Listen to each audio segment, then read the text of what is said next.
Hello, everybody, and thank you for. My bad. Here we go.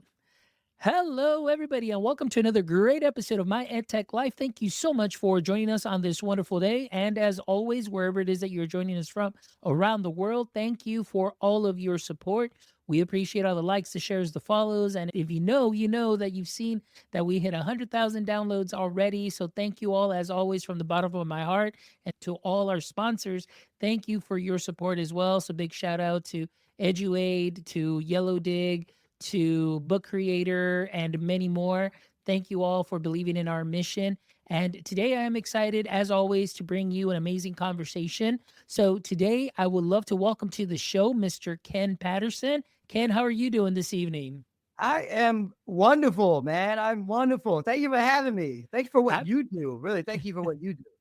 Thank you so much. I really appreciate it, Ken. And I'm just really excited to get to talk to you and just to hear a little bit more about the work that you have been doing, I should say, because I know I've been following you on LinkedIn for a while now over the past, kind of year and seeing you grow, seeing you do a lot of great things. And then obviously, bringing some great conversation into the LinkedIn space and really just getting a lot of people to kind of think about things differently, see things differently. So I'm really excited to have you here today. But before we get started with the meat of the conversation, for our audience members that may not be familiar with your work yet, can you give us a little bit of a background story and what your context is within the education space?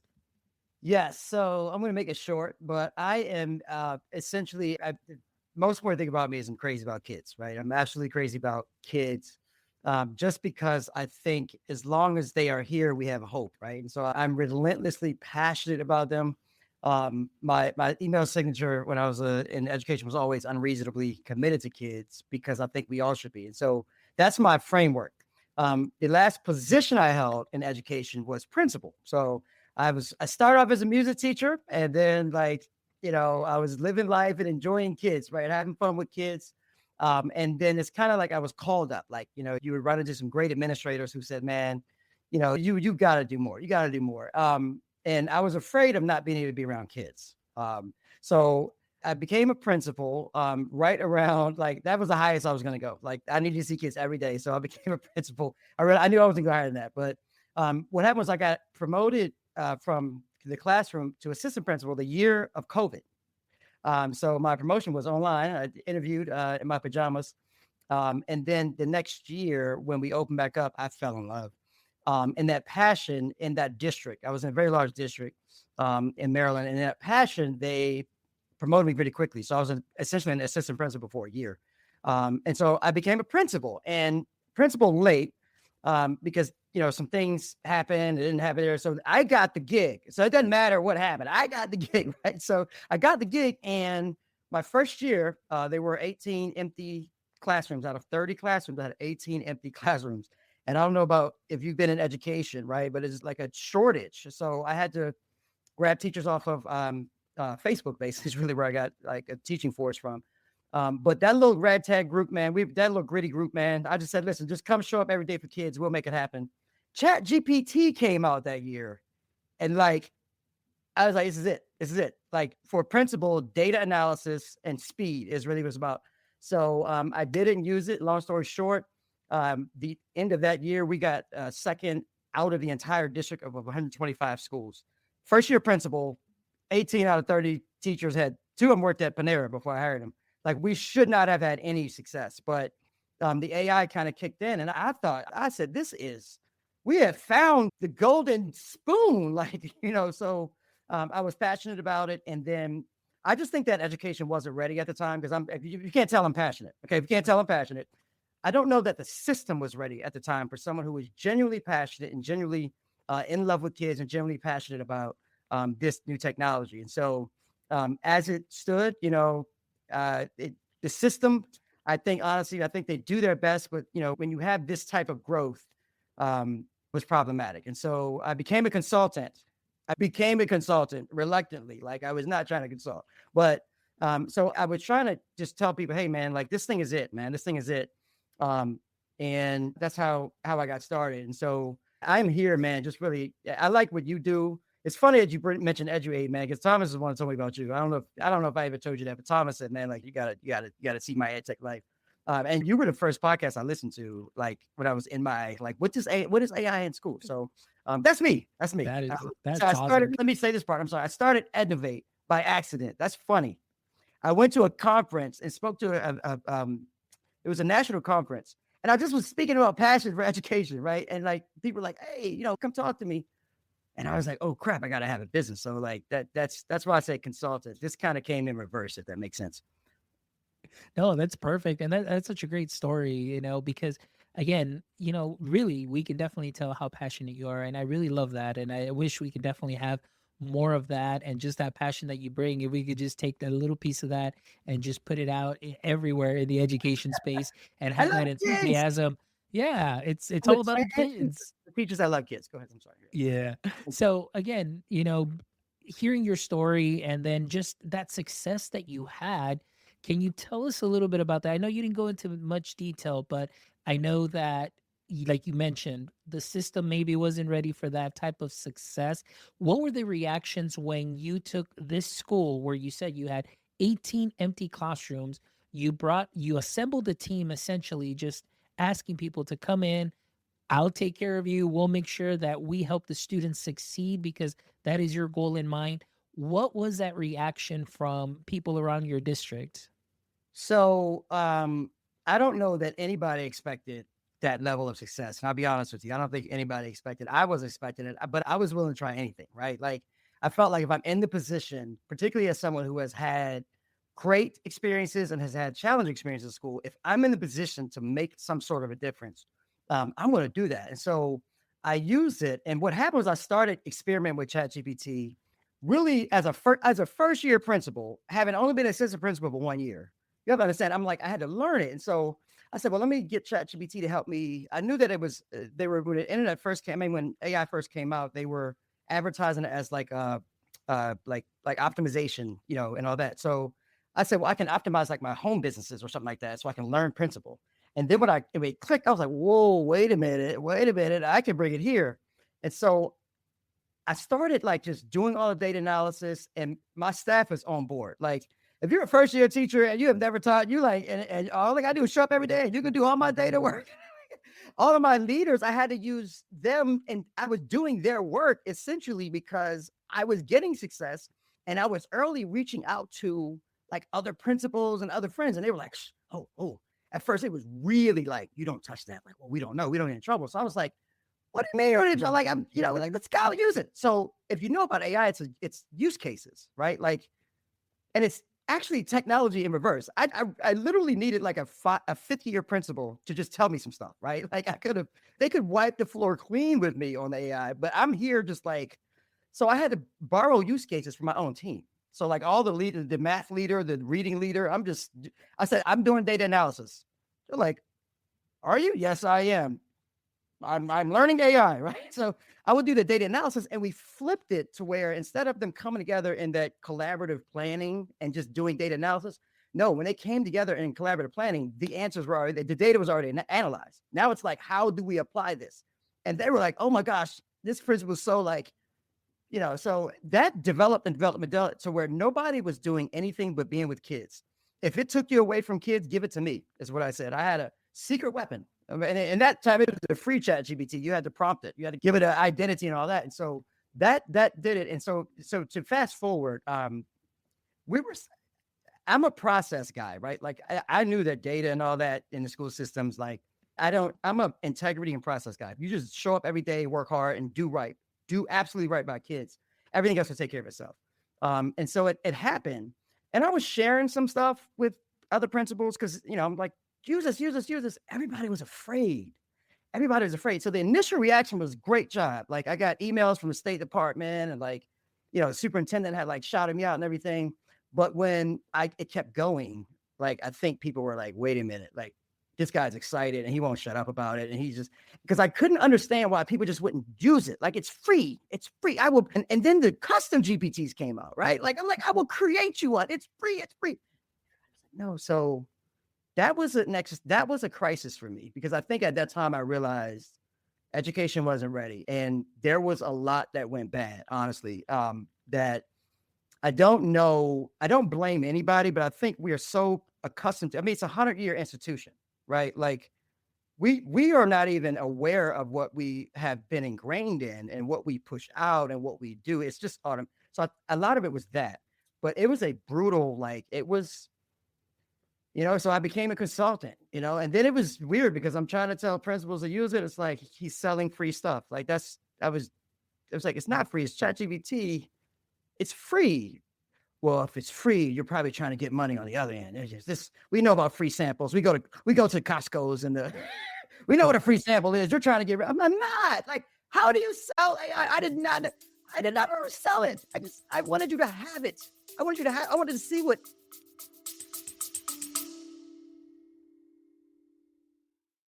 The way we learn is changing. Are you ready to transform education? Welcome to Yellowdig, where learning isn't just another assignment, it's a conversation, a movement, a game changer. With Yellowdig, students engage naturally, sharing ideas, exploring concepts, and driving conversations that matter.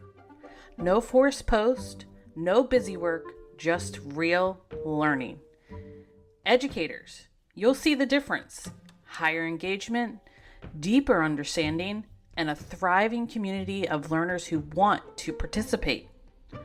From higher ed to workforce training, Yellowdig fuels curiosity, collaboration, and connection inside and outside of the classroom. The future of learning is here. Are you in? Yellowdig, connecting minds and igniting possibilities.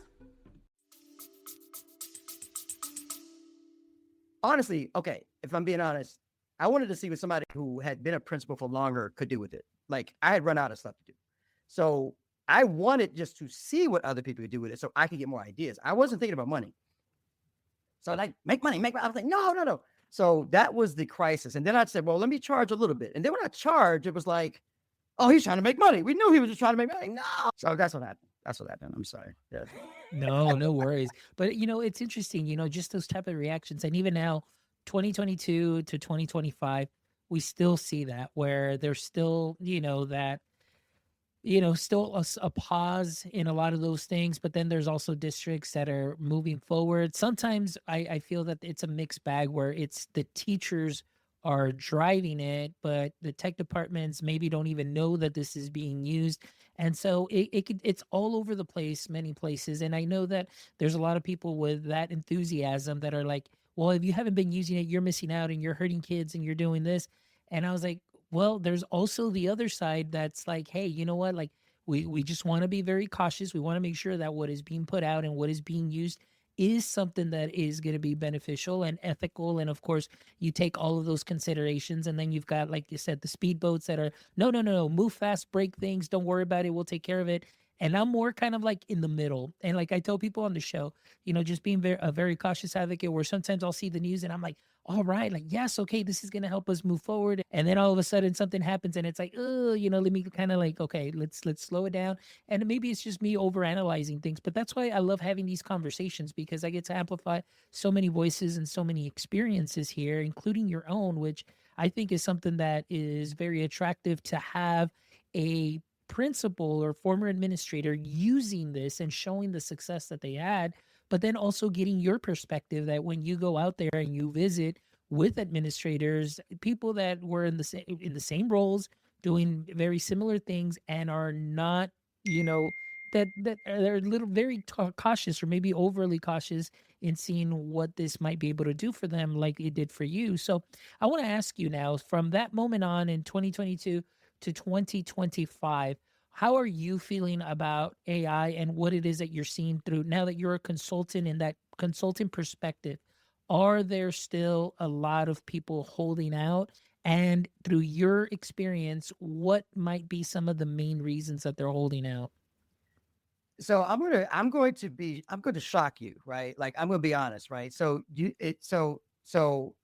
it's in reverse. The people who are holding out, and they're holding out because they don't understand it or don't really see what it is and all that. If they are genuinely doing that, they are in the perfect position. And I mean, this is going to be the wildest thing.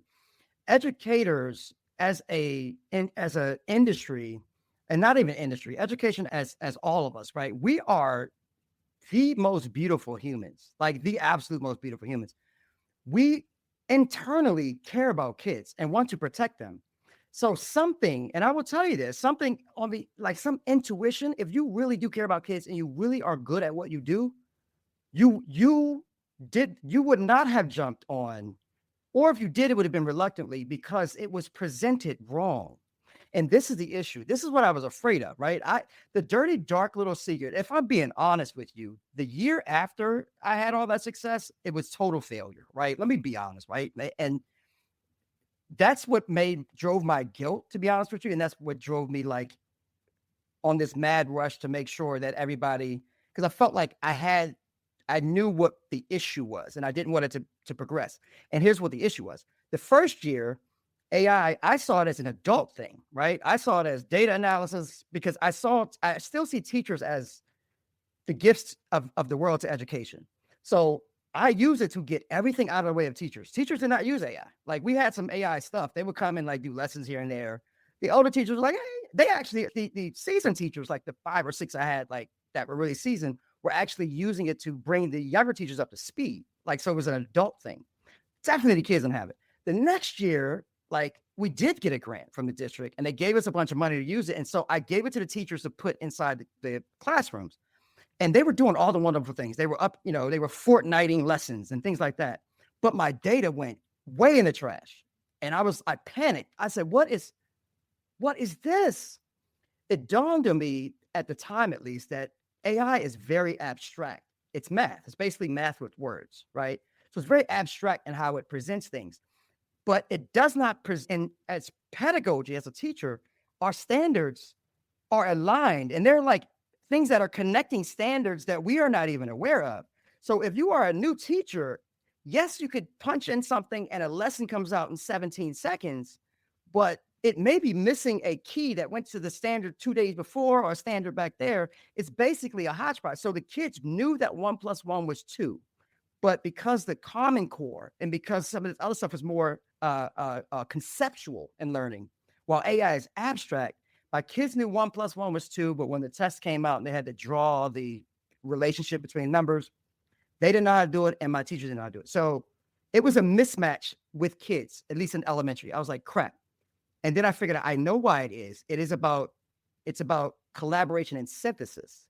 So they were too young. They were still learning. Like the kids have to learn the thing. The synthesis without AI for us comes in middle school, right? We're working in groups in middle school. High school, we're putting papers together. By college, we're doing research. That's the synthesis adds as you go up. Elementary, I was like, oh no. So that really was the danger. And so I saw that that's where the entirety of K-12 started. So in the summertime, I was like, no, I was crashing out, as the kids would say, on Facebook in the principals groups, like, hey, you guys got to use this. No. I saw the teachers run into it. And to me, not that the teachers are kids, not at all, but it's like, they're going to do EdTech stuff with it. Like, principals, please stop. Superintendents, I was yelling, I was screaming, anybody would listen, and everybody was silent. But the teachers were running with it, and I was like, no. So that was the painful part for me in the summertime. Like, but what I had to realize is it was a really issue of control. Like, I can't control that, right? Like, I wanted to be one man that like had the answer, but I couldn't control it. So I just tried. So then I kept trying to get into systems, right? EdInnovate came and I'm helping systems about doing. But what was happening is the other thing about AI, it has to land for all of us at the same time. And then we apply it differently. It's not core. So if EdInnovate was getting these, we were getting contracts, right? But it's like, if I just go and work with your special education department and just use AI there, it's going to offset. It's going to throw everything off. Like I'm actually hurting adoption. Like, at some point, it's going to come back and hurt. And so I had that crisis. And what happened recently, which is great, is now a couple of school districts are like, hey, we get it. Let's go. Let's do it as a district. Everybody does it together. Now, we apply it differently, but it makes teachers humans again, right? Because now teachers, it's basically knowledge in reverse. They have everything they need. So the teachers have always been a gift. They've always been a gift. Now it's us getting out of their way. It's what I did with it the first year. Get out of the teacher's way, shut the door, let them do what they do. And we use AI to do all the data analysis and all that stuff like that. So that's now I'm full circle because I think it's picking up. I think it's picking up. I think people are getting it. EdTech is not out of the picture. It's just that EdTech, like teachers, kind of moved to aiding, right? We're aiding, assisting more so than dominating. And I think that identity is what EdTech has to take in order to really be relevant in the new era, right? So if we want teachers to really be autonomous and we really believe in teachers, we've got to let them be them. That's for me, I hope that helped a little bit. I know I went. Yeah. No, pretty of far course. there, but Which kind of leads me to my next question. And um, just to be open and honest, I do follow you on LinkedIn. And of course, on LinkedIn, I did see a post, that you posted up recently. I saw it yesterday and it gained a lot of traction. And it really just highlights the concerns about ed tech platforms just repackaging, themselves, and just really taking those chat GPT AI models. And again, talking about those wrapper platforms and so on. So I want to ask you, what are your thoughts on that? Right now we're talking, how you use Chat GPT on its own, but as well, there are several platforms out there, very popular ones that are just really full on, can I call full them out? 'Cause force. I'm gonna call them out. I'm gonna call them out. I don't owe nobody anything but kids. I owe kids. All So right. let me just say, I'm sorry. Let me just say, rapper sites. The the okay. Let me say it this way. To me, integrity is first. Integrity is first. I when I say rapper sites, it is okay to say we use ChatGPT and we're making it easier for you as a teacher because it's a lot of learning curve. But here's what water is. Water is H2O. Like that's water. We're ice, right? We're the ice company, right? And if that's how we teach. So if I don't make that absolutely clear, there's a little bit of deception to me. Like you've got to be absolutely clear, especially for teachers. They're exhausted. I've been a principal, like they're exhausted. I did everything I could do to help them out because they're exhausted. They don't deserve to have to look at fine print. They don't deserve to have to do that. So you got to be honest. So and me, I was giving for free. I was literally for free. With AI, if you know AI, like in AI, like in the world alien, not the ed tech, not just ed tech, right? But like I knew the money is an enterprise, right? So I was never going to make money like with teacher subscriptions or school subscriptions, even. The money's in enterprise, but the enterprise can help organize the entire, the entire thing. Banks are using it to organize their whole thing. Healthcare is using it to organize the whole thing. But when you don't tell teachers who are being introduced to the first time to an LLM what an LLM actually, factually, without question is, to me, that's the beginning of deception, and I can trust nothing else that happens. Now, rapper sites are great if it's like, like I go to 7-Eleven. I don't know, I go to 7-Eleven because I don't feel like cooking.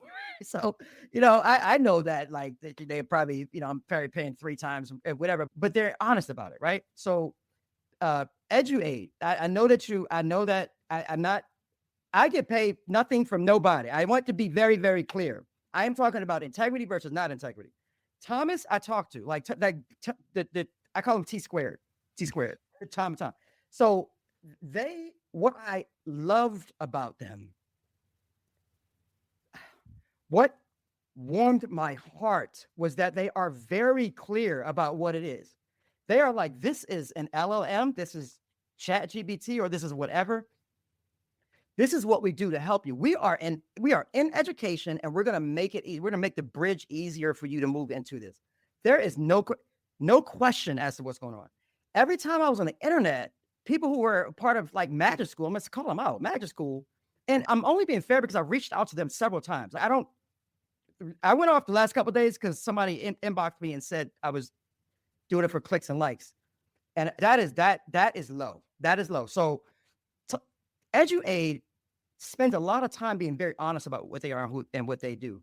And I can, when I figured that out, I left them alone because I can trust anything that they do at this point, right? Like, but on the flip side, if you obscure that, because teachers don't know what LLMs are, they don't know what AI is. They don't understand that, like, you're really just pre-prompting. I'm just literally pre-prompting. They don't understand it, but they could appreciate it if you're honest. So there are a lot of sites. I don't even know all the AI sites, but if AI sites are honest about what they are and what they do, and they are really giving you their expertise to unlock your expertise, and they are closing that bridge and fixing that bridge for you, that's perfect. I think that's perfect. Like, because I think it's perfect because AI is personalized. But if I have to hide or pretend or obfuscate or say, well, sometimes I use this, sometimes I use that, we can't do that. Like, we can't do that, right? You can't do that. So that to me, that hurts teachers, that assumes that they are not intelligent. It takes advantage of what they don't know instead of helping them understand. And we don't have any place for that in the field of education. EdTech is going to be strong in this new era, right? Because EdTech still has this place. But if EdTech wants to slide over and pretend to be something, that's going to be a problem, right? But there may be some AI. AI gives you it gives you an opportunity to be more specialized, even, right? So I see AI sites for like the Revolutionary War, right? Like, you might go to this, it gives you a chance to be specialized, but you have to be honest. We are missing integrity. And it was not our fault. It was allowed. Our entire nation is going through the same thing right now, right? We're just a microcosm. Be honest. We have to be true, because all of that has torn us apart, has been things that have been hidden, and the bureaucracy and all that stuff. Thankfully, I think it's going away. But if we're in ed tech, it's got to be about honesty and truth. No one should be confused about what we have behind the scenes. A rapper site is fine as long as they know that, hey, I can go right to magic school and get a recipe for my dinner tonight, right in that second grade English slot. Teachers didn't know that. And when I would say that, they would tell me that I'm wrong. So I said, that means it's not being clear to them, or it would be deleted. Like there was some other stuff going on. So I reached out because I said, I know that Adil wouldn't do this. Like, maybe he doesn't know, whatever. I reached out, and it's the swarm. The swarm came. And the swarm, to me, honestly, I think those educators are great people. Like anybody who wants to innovate to fix education is a great human. But I think that they may have been misled also. They don't know. Like, I'm waiting for the day that, like, we're just all honest with each other, and our teachers are able to be special with kids, and we can get out of their way. That's what it is. Yeah. And that brings me also to listening to you, to where I have been even since 2022. What happened for me was that I was taking a doctoral course, and the 2022, that November, had just come out, ChatGPT. I was playing around with it. I was like, oh my gosh, this is amazing. And then I had to do research on AI. And I'm talking about, from 2020 on, even prior to that. And then when I got to the section of learning what data rentiership is all that data, everything that they collect, what they do really essentially is that's how they're making money. A lot of the platforms, and that's why they said if it's free, then you are the product.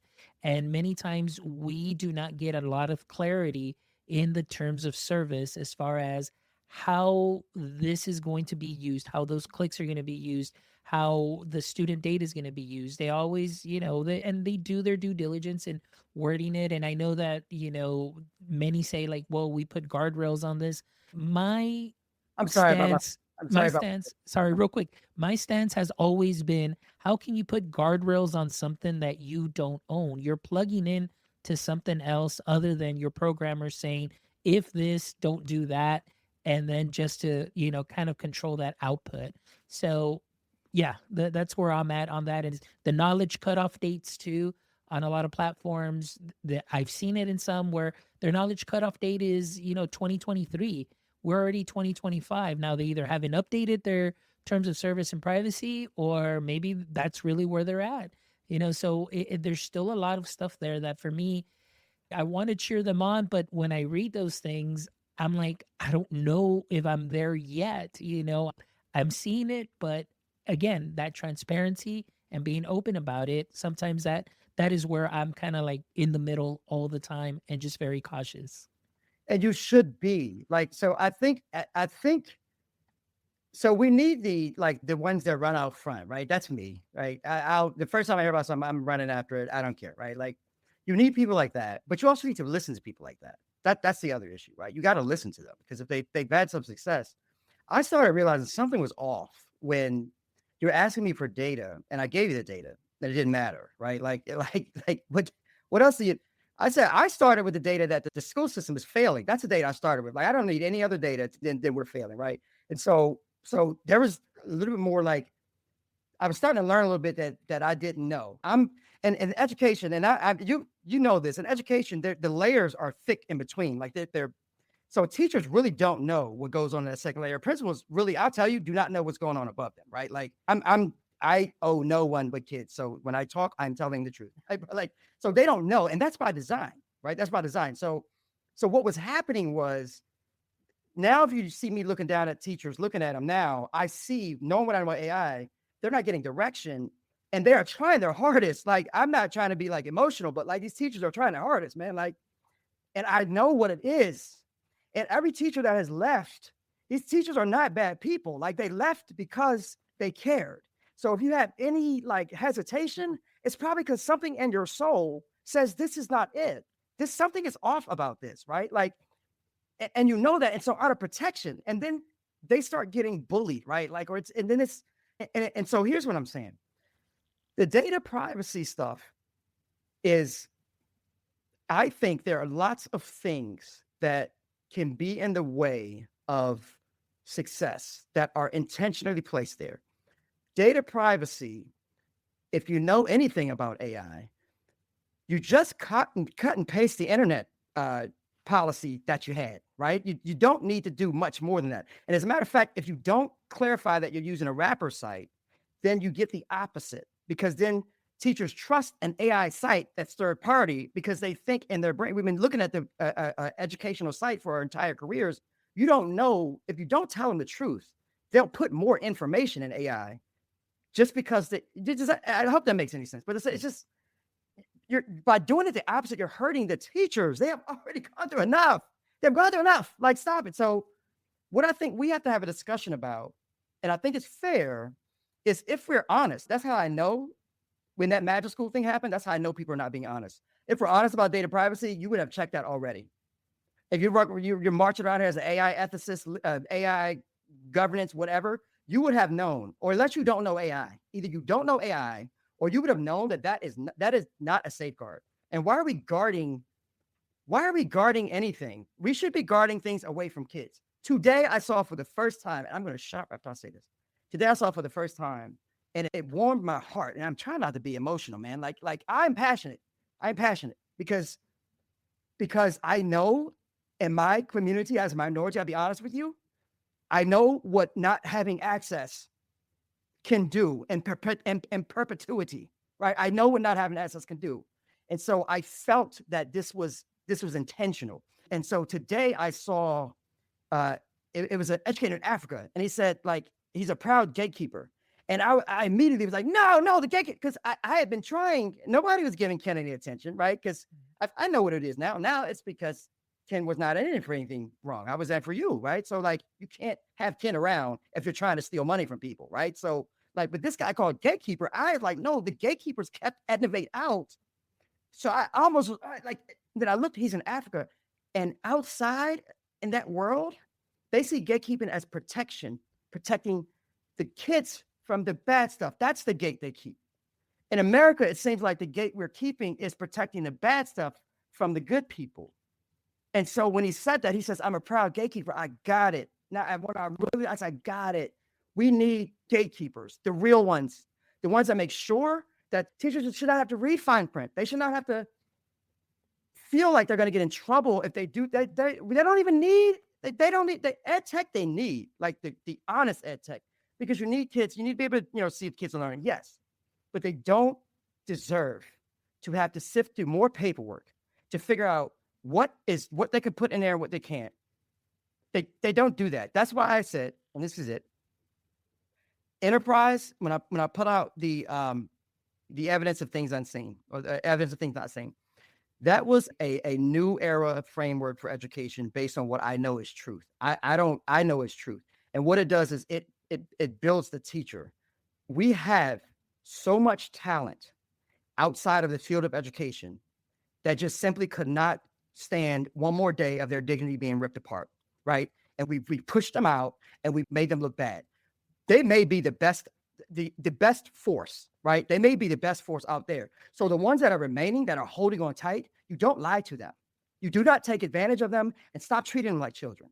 So when the AI policies and governance and all these people are marching around with that was, I have been with kids as a principal.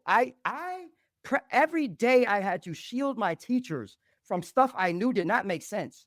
I will get in trouble. Actually, I won't get in trouble because this is all fake. I will not get in trouble. You're not getting rid of me. I knew that all I had to do was love my babies. And if I loved them babies, the parents would stand up for me. I knew that. So if there was something that didn't make sense, that robbed teachers of dignity, I did not bring it to my building. And all I want is that for the entirety of education. And so when I see these things, when I see things like data privacy and this and that, and oh, we got to do governance, we got to put guardrails, we got to do all that, I feel like it's limiting. I feel like it's intentionally limiting, because none of these words occur in other countries, and none of these words are priorities in private schools in our own nation. Let teachers be human. Use AI to clear the forest and let them shut their doors and be great. That's what AI is for. I'm sorry. That is very well stated and very well said. No, I'm sorry. I'm passionate, man. No, and that's great, and that's what we love here, and that's what I love about doing this show, Ken, is the fact that it's I am right in the middle, and I give equal time to both sides, and again, it's just to continue these conversations, and sometimes, maybe there's somebody there, like I reached out to you because of what you shared, and I was like, I gotta have Ken because I need somebody that is, again, like you right now, that it has nothing to fear, and you're just being open and honest with your observations.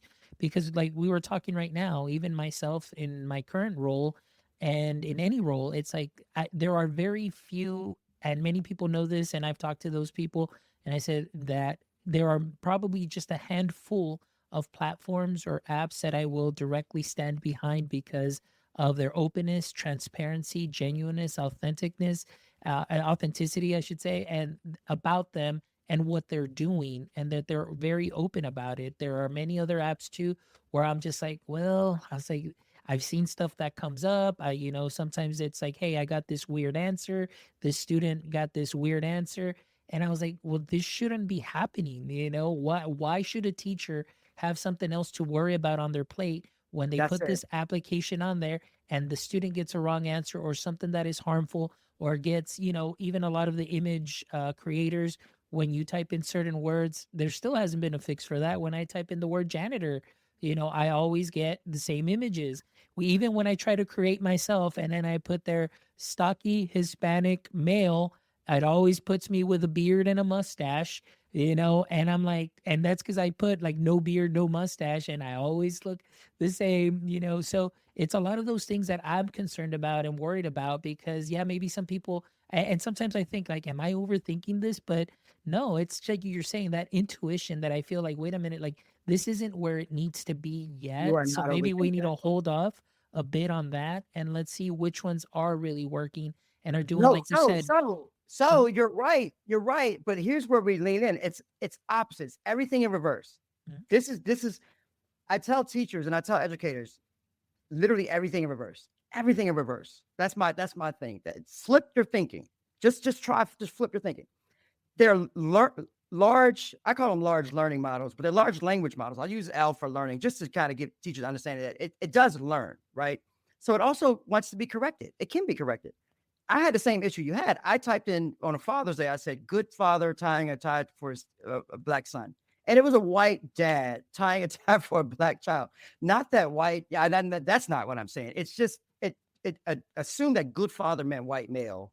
And if a son needed a tie to be tied, it's a black male. So, because at first I said father tying, good father tying tie, and it was too white. Then I said, no, black son. Then it was a white father, black son. I said, it didn't even put the two together. So as you use it and you fix it and you do that, we need to lean in, because the more we lean in, the more it's learning. It learned what we had put in the beginning. So everything that we gave it was a snapshot of who we were. If we want to be better, now we should see it being better.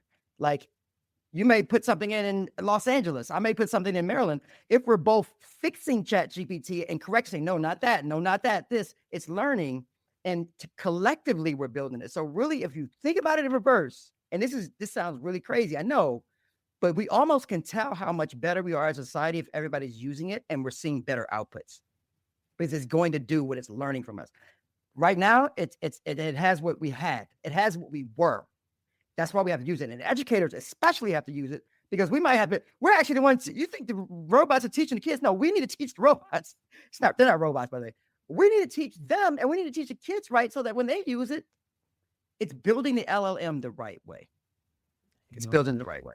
And that kind of brings me to kind of my last question as we kind of start wrapping up. I want to ask you, for you, how can we better this education scape, as far as the collaboration with maybe teachers and EdTech companies, should there be, a place at the table for those educators? Or because right now, I think many times there's companies that have been started by educators, but then at the same time, it's like there's some that haven't and are still being put out there, and maybe they don't have that experience and they give you what they think the teacher wants. So for you, what might your suggestions be as far as your perspective? What do we need to do to make this better? So and I've thought a lot about this, right? So the reason why, and you got to look at that framework. The reason why that framework is so complete and so pure is I sat as a principal. That is a very unique position because you know everything. Like, you know how everything works. You don't know what they're doing because things are hit, but I can 100% tell you what a Friday school lunch in elementary school has to do with the budget at the top, right? So that's what AI actually does. So to begin, there cannot be any silo discussions, right? That's the issue that started it, where teachers ran to it because they heard it's not going to take your job. AI is going to take your job. It's somebody who uses AI, whatever the saying is. I was looking like, no, teachers, you guys deal with kids. You're never losing your job. Anybody that tries to put robots in the classroom is going to fail. Like, it's going to fail, right? They tried something somewhere else, it's going to fail. So what we need to do is always need to be diverse groups. That's the point of AI. AI is trying to pretend to be collaboration. That's what it's pretending to be. Every piece of technology is pretending to be something. We just did not know what AI was pretending to be because we do not collaborate. We don't naturally do that anymore. The internet is fast communication between computers. AI is like internet in 3D. It's collaborating with information. AI is what you don't even need it. I kept saying AI is not tech, and people are like, this guy is weird. It's not tech. I bet you're figuring it out now. AI is what happens when we collaborate. When three people get together and start sharing ideas, all of a sudden it seems like we all get smarter. Or when I was a AP, my joke was I was a 7th grade assistant principal, and I had 3 kids in detention that were like, I was like, no, they should not be together. They're going to be very creative when it happens. So we have to start by being collaborative, but everything in reverse. The teacher is now the boss. We've hurt them enough. We've hurt them enough, and I am unapologetic about that. And anybody who does not see it that way, you can absolutely probably work backwards and see that they are still waiting to maintain control and treat teachers like kids. The teachers are the bosses now, right? So what we need to do is figure out what they want, right? EdTech has tried. EdTech has been in the worst situation, right? They pay for it, but the teachers use it, and EdTech knows where the gaps are, right? So EdTech is like, we built this thing, but the teacher needs to be the boss. Whatever the teacher wants is what the teacher gets. Everybody else needs to move out the way. And if we don't do that, I will leak all of the secrets going up, because none of that really matters if the teacher isn't in charge. Anything up there that we're doing that doesn't serve the teacher means that we don't want them with the kid. We got to move everything out of the way so the teacher and the child can be together. And our starting conversation is with teachers. Say, what do you need? What can I do? They know more than we ever will. I learned that in my classroom. I told that to my teachers when I was a principal. I don't know 5th grade ELA. I won't even pretend to know 5th grade ELA. You are the 5th grade ELA. You got a master's in reading. I'm not trying to be that. I can help you connect with that kid. What can I do to serve you? What can I do? What data can I give you that will help you out in your classroom? That's what happened. We need to start with the teacher. They are the boss. We owe them. We have hurt them. We have hurt them. We have hurt them. We have hurt them. They are the boss. And then we ask them what they want. And when that happens, we all get around them and we figure out. So they leave and go back with kids. Then we sit around and figure out how to put into action what they asked us to do. That is fantastic. Thank you so much for that perspective. Ken, thank you so much for today too as well. Like everything that you shared, your passion, your authentic voice, your genuineness. I mean, like I said, I'm thankful that we were able to make this conversation happen. And I really do appreciate your shares, Ken. Thank you so much. But Absolutely. before we wrap up, I always love to end the show with the last three questions. So, Ken, hopefully you are ready. So, as you know, every superhero has a point of weakness or something that weakens him. So, for example, Superman, kryptonite kind of weakened him. So, I want to ask you, Ken, in the current state of education, what would be your current kryptonite? So I'm going to flip it, man. What was a kryptonite and the old may be our strength in the new, right? So before I would say my kryptonite is this passion, this excitement. Like I get riled up and because I love kids. And so, in the old system, we're supposed to be controlled, maintained, right? Can't be like that. Now I don't now I gotta be me. Like let me be me, right? So Mm. my kryptonite was really that I get passionate. And that passion sometimes goes before me. So that is something I still have to work on, right? So like, I do have to just because I grabbed AI and ran with it and it was the best thing since sliced bread the first day I touched it. I have to know that just like I want everybody to be themselves, I have to be patient with people who are being themselves. I can't interpret that because they're not after I did it long enough, I realized that they're actually being wise about it, right? I'm not, that's when I'm thinking I'm not. I'm going to jump into it and jump out of it if it hurts. But I think for me, it's learning just what I want, seeing that I am also not doing that sometimes when I'm driving AI because of the benefits. When you got to give people a chance to, it's an adjustment. So that's for me, that's my education of kryptonite. So if I'm excited, it's not because I'm passionate. That's all. I'm not trying to like push anybody down the road anymore. Love it. Love it. Great answer, Ken. I appreciate it. All right. Question number 2, Ken. Yeah. If you could have a billboard with anything on it, what would it be and why? Tell the truth. Tell the truth. Truth wins. Tell the truth. And the reason because once truth is here, then we all can live free, right? We all can be free, right? Nobody's hiding anything. We can trust because when you trust, you move fast, right? And no one needs us to trust more than people who work with kids because they are dependent on us. So my board would say, tell the truth, be truthful, be open, be honest, even if people don't agree with it. But we've got to be able to trust each other because kids are at stake.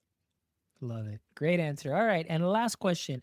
If you could trade places with anyone for a day, anyone, who would it be and why?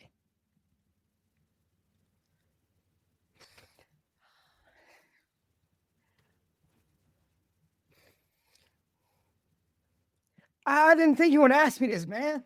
It would be it was a 5-year-old kid that I had that I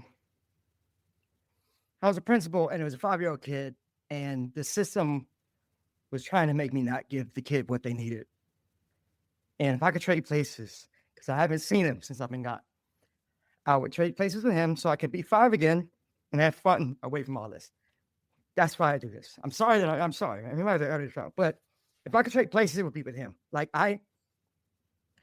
they wanted me to, and it wasn't anybody individually. It's just that it was not designed. He has autism. He had autism, and he was tearing the room up. He's a little black boy, and all I saw was the other 19 kids see a black boy mad. They didn't understand he had autism. They just saw him throwing chairs. So this was a psyops nightmare. I didn't see it as just a kid being a problem, and I tried to move him, and they go, well, did you try this? Did you try this? Try that? Like I got him moved, risking my life and career basically, but I don't care. But I want to see him again. I want to see him again. I would trade places with him to see if he's okay. All right. Thank you, Ken. I really appreciate it. that. And again, just the passion. I love it. Thank you so much for just really opening up and sharing your heart, sharing your experience. like I said, this is why we do what we do, man, just to bring Yeah. some great, honest conversations. And sometimes the conversations may be a little different than what other people expect, but sometimes we got to speak the truth. You see my And that's shirt? right. You got to ask Ken ask him No, about no, AI. my kindergarten team bought me the shirt. They surprised me Oh, with a gift. oh, okay. There you go. My I kindergarten team. love it. Yeah. I love it. Well, Ken, before we wrap up, can you tell our audience members who might be interested in reaching out to you how it is that they can connect with you? If you're on LinkedIn, hit me on LinkedIn. That's the best place. And we are building the Edu Renaissance. It's called the Edu Renaissance. So Innovate is really uh, we're here to help people make it make sense for their districts, right? And in a real way, an honest way. Like we have no product, but we will direct you to products who are telling the truth. We will help you align things. That's what we do, right? So the Edu Renaissance kind of like outlines that. But hit me on LinkedIn or go to www.ednovate. That's like educational innovation. So EDNOVATE, ednovate.ai. Or you can email me at ken@ednovate.ai. So we are here in truth to help people move forward. Like, let's do this thing right. That's all I want. That's all I want. That's all I want. That's all we want. So, Perfect, my brother. Thank you so much. I really appreciate it, my friend. And for all our audience members, please make sure that you visit our website at myedtech.life where you will watch this episode. We'll definitely make sure that we link all of Ken's information, his website. That way you can go ahead and connect with him, reach out to him if you have any questions, or if you need anything, just feel free to reach out because he definitely has a heart to help people, and especially if it's something that's going to get down to the students as well. So please make sure you reach out to him and make sure that you check out the other 315 episodes that we have where I promise you that you 315 other episodes where I promise you, you will find a little something that you can sprinkle onto what you are already doing great. Like I mentioned to you guys at the very beginning, we love you. We thank you so much for all of your support. Thank you so much for all the downloads. Thank you so much for the follows, to our sponsors. Thank you to Book Creator, who is our newest partner. Thank you to you. Big shout out to you, to Eduate, to Yellowdig. Thank you all for Edway, believing in our mission. You really Edway, appreciate. Yes, that's right. Thomas Thomas, Thompson and Thomas, text me back, Thomas. Thomas Thompson and Thomas Hummel. Great people. Make sure that you follow them too as well. So thank you, my friends. I really appreciate all of your support. And until next time, my friends, don't forget, stay techie.